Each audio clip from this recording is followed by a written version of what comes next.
Bem-vindos ao debate. Hoje a gente vai mergulhar numa questão que aparece bastante no material que nós analisamos. Por que existe essa ideia, essa percepção tão forte de que os ateus são exaltados, talvez até um pouco nervosos, principalmente quando o assunto é religião? Então a pergunta que vai guiar a nossa conversa hoje é: essa percepção ela tem base na realidade?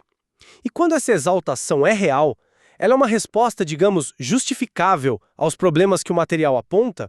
Ou é, sei lá, talvez uma característica mal interpretada? Ou quem sabe uma tática que a gente pode questionar? Bom, a minha posição aqui vai ser que essa indignação, quando ela existe, é sim uma reação compreensível e muitas vezes até necessária, sabe? Diante de danos bem concretos que estão associados a certas crenças e práticas religiosas que as fontes documentam. E do meu lado, eu vou argumentar que, assim, embora essa percepção exista, e sim, ela pode ter uma base em alguns casos, é claro, ela não define o ateísmo como um todo, né?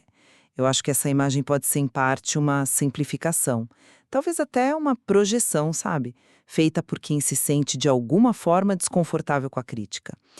E, além disso, eu quero levantar a questão sobre se essa postura, essa indignação constante, é de fato a maneira mais produtiva, digamos assim, de engajar ou de buscar alguma mudança. É uma dúvida que também aparece nas discussões que a gente usou como base. Certo. Então, deixa eu começar apresentando as minhas razões. Essa indignação que a gente observa em alguns ateus, nas fontes que a gente viu, ela não surge do nada, né? Ela está baseada numa lista bem extensa de problemas reais. A gente está falando de discriminação, tanto histórica quanto atual. É só pensar na dificuldade que ateus ainda enfrentam em certos lugares para conseguir guarda de filho, ou mesmo na desconfiança que existe sobre eles para cargos políticos, algo que pesquisas de opinião mostram claramente. Mas assim, vai além disso. As fontes detalham danos sociais bem graves ligados à influência religiosa.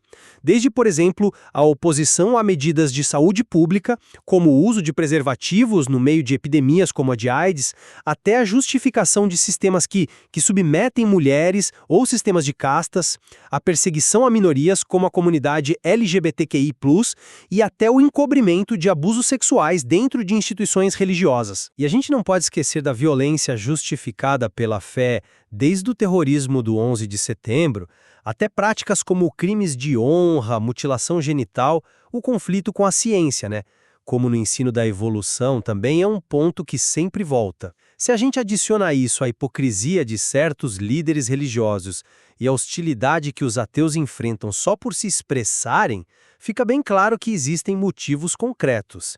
E um ponto central nas discussões que a Greta Cristina levanta muito bem é que a própria natureza da fé, essa falta de uma checagem de realidade inerente, torna a religião especialmente propensa a causar danos.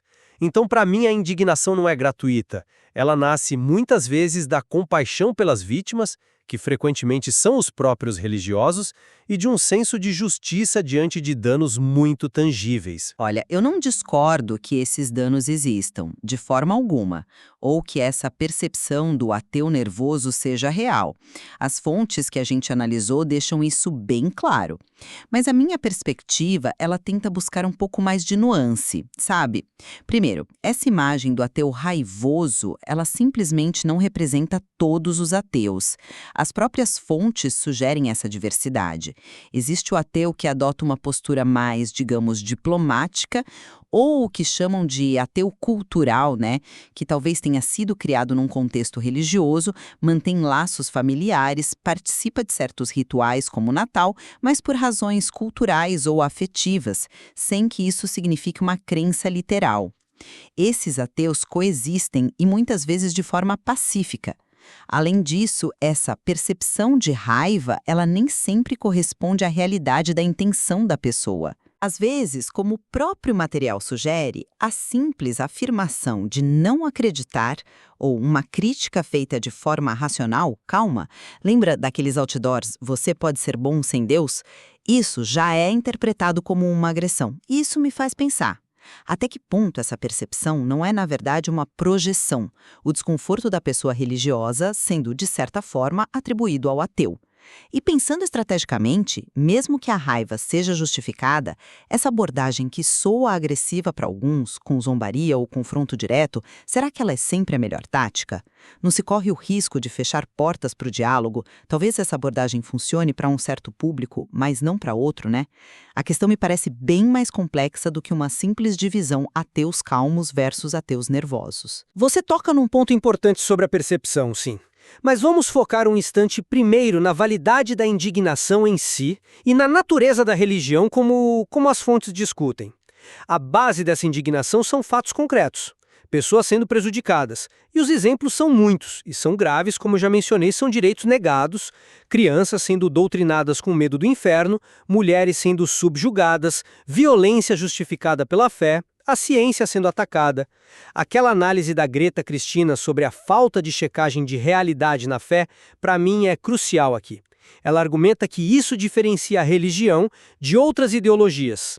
Ideologias políticas, por exemplo, elas precisam minimamente prestar contas à realidade e resultados econômicos, resultados sociais, né? Mas aí entra a nuance que eu também percebi nas fontes. Será que a culpa é inerentemente da religião como um conceito abstrato, ou será que é da forma como pessoas a interpretam e usam, líderes manipuladores, estruturas de poder que se apropriam da fé?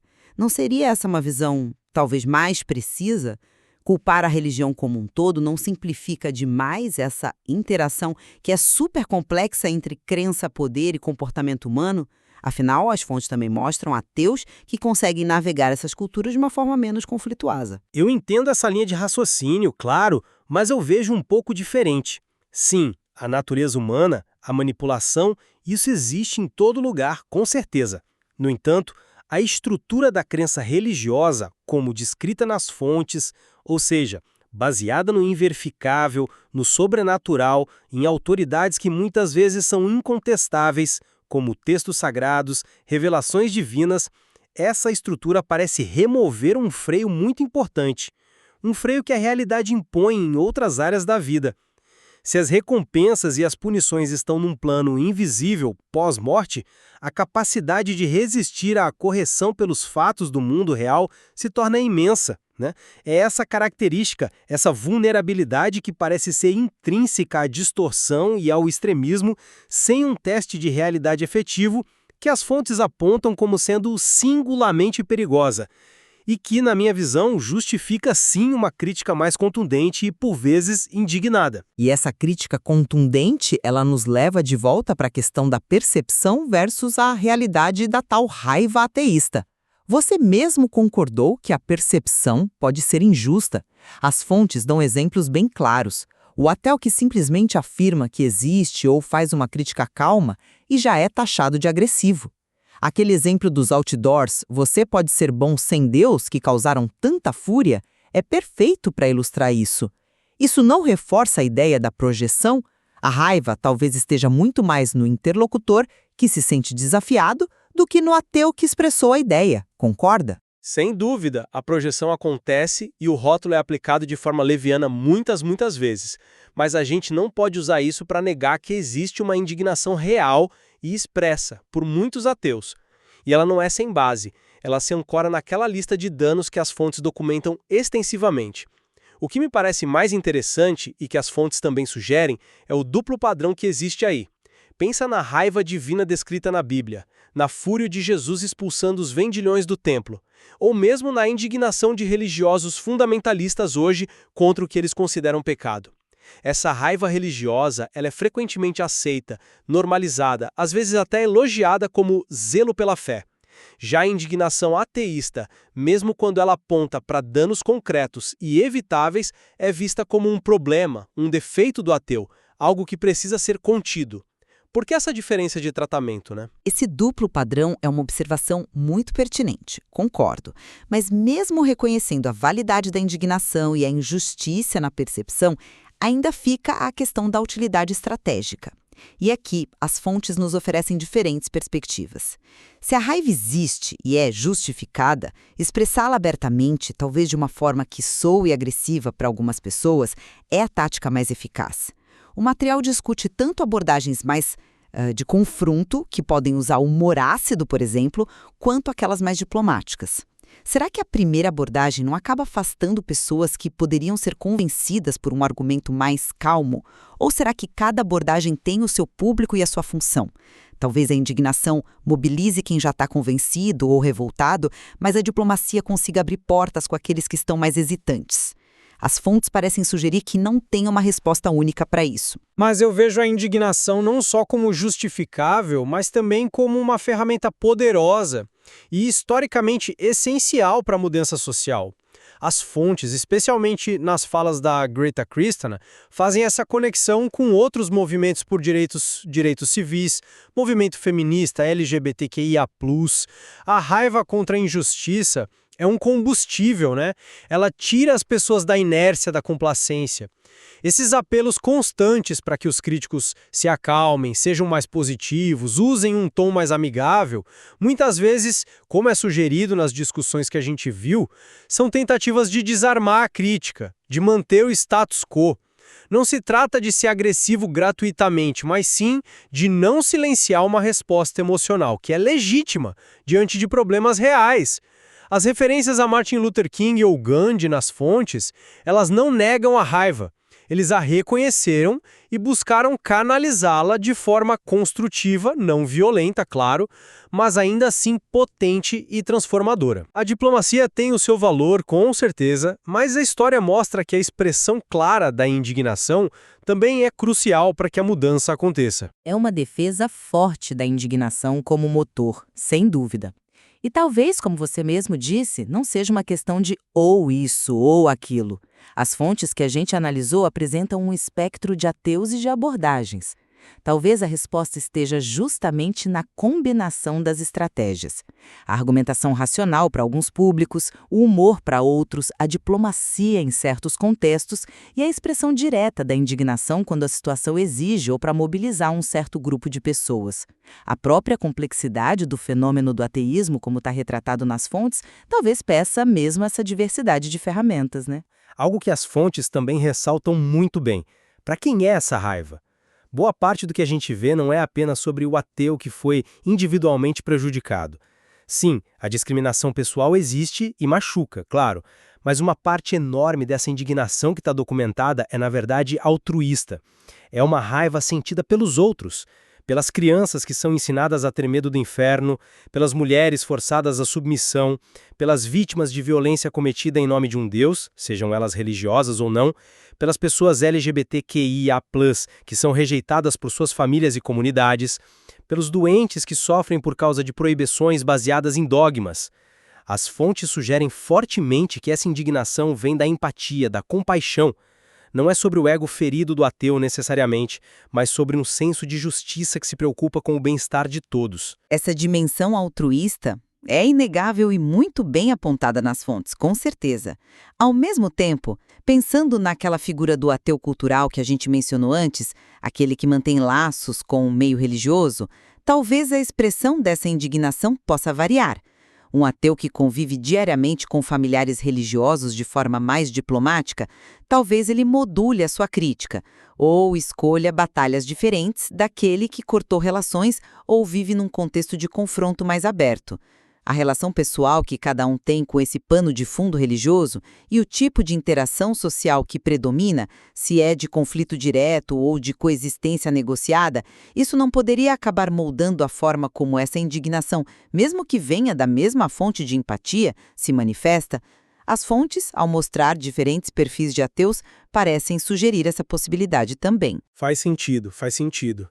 Para concluir a minha posição, então, eu reitero que a indignação que a gente vê em parte da comunidade ateísta, como foi explorado nas fontes, é uma resposta frequentemente direta, compreensível e, sim, justificada a danos e injustiças graves. Danos esses que são muitas vezes potencializados por essa natureza peculiar da fé que resiste à verificação pelos fatos. Longe de ser um defeito, essa indignação pode ser uma força motriz legítima para a mudança, nascida da compaixão e de um forte senso de justiça. E eu concluo reforçando que essa imagem do ateu nervoso é mais complexa do que parece à primeira vista.